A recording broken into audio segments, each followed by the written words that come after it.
Aqui no Rio Grande do Sul não há dúvida sobre o que é o PSOL.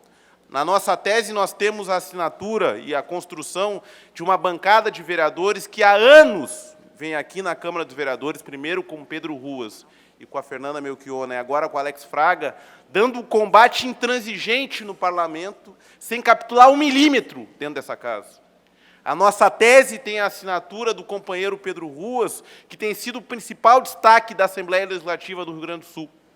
A nossa tese tem a assinatura do Roberto Robaina, que não só é um dirigente partidário, como se pode acreditar ele, um dos principais idealizadores da ideia da ruptura com o PT e da construção do PSOL.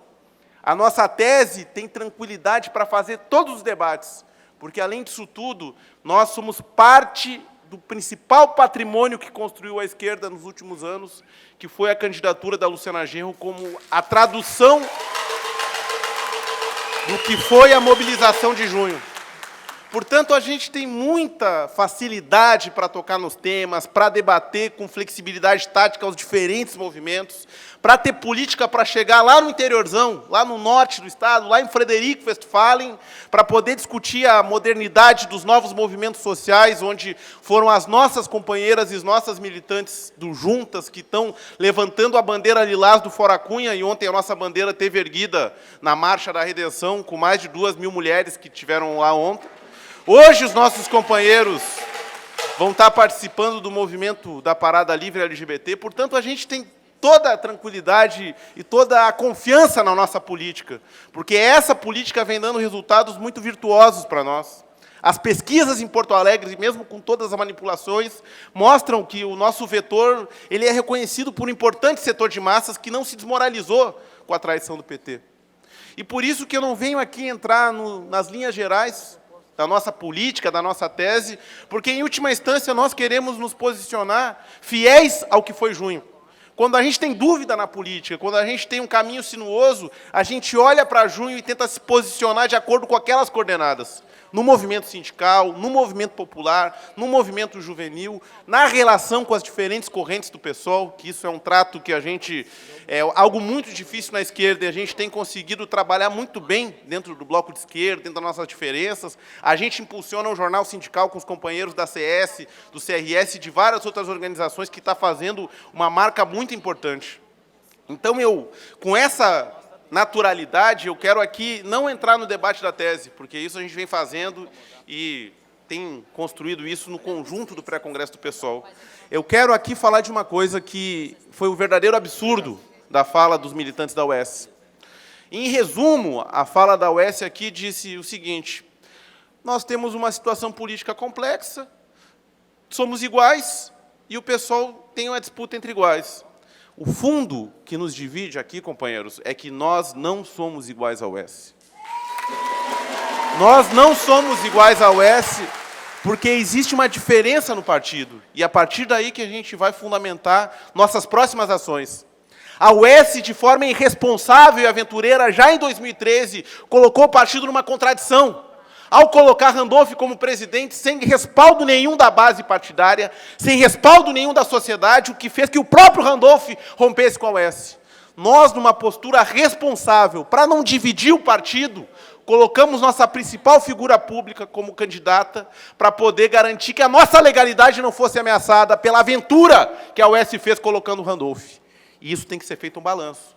Aonde que levaria a política da UES se materializasse a forma e o conteúdo que eles buscaram em 2013?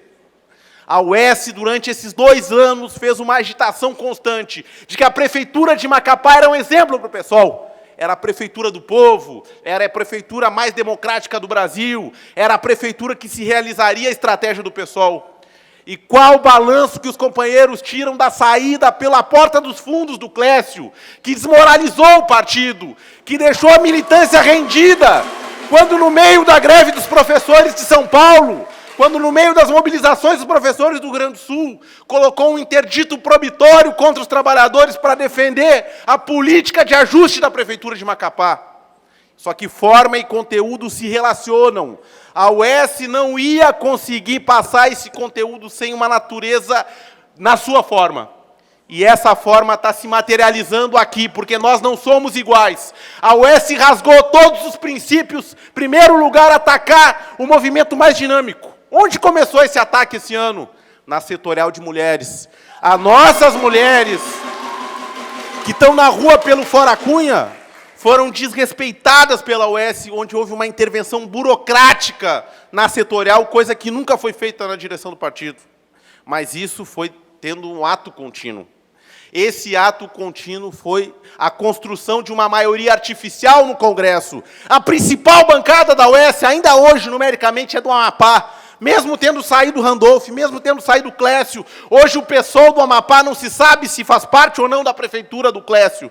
Mas a verdade é que boa parte da base militante que votou nesse Congresso é a base militante dessa prefeitura. E a UES não diz uma linha a respeito disso. A UES não diz por que teve que rasgar o regimento, aplicando de forma casuística. Nós temos delegados aqui em Torres, em Gravataí, em Cruz Alta, onde dirigentes da UES foram fiscalizar e acompanhar o debate. Mas essas atas foram derrubadas por um critério draconiano, por um critério injusto, que simplesmente usa o seguinte método: aos meus inimigos se quer a lei, porque derruba todas as atas que garantem a maioria deles na comissão. Porque 90% das atas que foram derrubadas, 90% das atas que foram derrubadas pela maioria da comissão, foram por problemas de preenchimento. Enquanto o principal problema, que foi a não entrega das atas em 5 dias, que, aliás, foi base da fraude no Congresso passado, quando a ata de Sidrolândia sequer chegou ao Congresso Nacional, esse critério não foi cumprido, foi desrespeitado. E eu termino para passar para o Romer com um aspecto muito categórico. E isso tem que estar na cabeça de todas as delegadas e delegados desse nosso Congresso.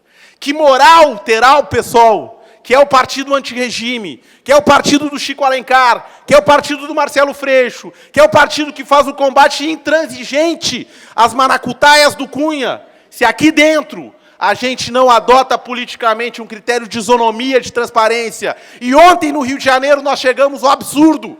Enquanto o Chico Alencar está sob ofensiva acerrada dos conservadores, enquanto o Paulinho da Força e o Cunha estão atacando ele, uma militante da UES, na lista do Diretório Nacional, veio dar uma apunhalada pelas costas, dizendo que o Chico fazia uma metodologia que era necessária ser colocada como uma metodologia igual à da Janira, igual a dos que foram expulsos do PSOL, por terem feito a negociação no ano passado, que todo mundo viu com a Cidinha Campos. Não são os mesmos. E os dirigentes da UES têm que se pronunciar sobre isso. Vão manter dentro das fileiras do partido alguém que está atacando o Chico Alencar, em plena campanha sórdida da burguesia, eu vou expulsar. Esse é um problema fundamental. Então nós não somos iguais. O partido está dividido, mas não está dividido ao meio. Porque do nosso lado, nós temos o Rio de Janeiro, nós temos Chico Alencar, nós temos Marcelo Freixo, nós temos a maioria da base partidária. A UES não vai conseguir levar o que ela quer. Romper o partido para garantir o seu aparato burocrático, para adaptar uma forma, um conteúdo que já foi derrotado em Macapá, que já foi derrotado com Clécio, mas não vai ser e não vai passar na base do partido. Esse é o levante que nós temos que fazer. O Rio Grande do Sul vai votar uma medida de defender em todos os terrenos. Eu disse, em todos os terrenos do nosso partido. Nós não construímos esse partido para isso. Obrigado, camarada Israel Dutra.